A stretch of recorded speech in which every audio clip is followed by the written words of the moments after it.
ఉన్నాయి, మీరు చూడొచ్చు మీరే. నాకైతే ఎక్స్ట్రా బ్యాగ్ కూడా పడింది. ఈ బ్యాగ్ నేను తీసుకెళ్తున్నా, దీని నిండా నా స్టఫ్సే ఉన్నాయి.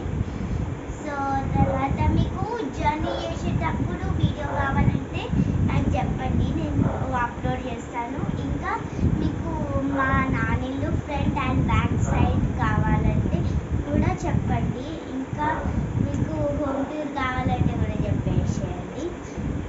అంతే ఫ్రెండ్స్. మీకు ఇంకొక క్వశ్చన్ అడుగుతాను, అదైతే అసలు మిస్ అవ్వకండి. మీకు సిటీ ఇష్టమా విలేజ్ ఇష్టమా ఒకసారి నాకు కామెంట్స్లో చెప్పండి. Bye, tata, see you, subscribe.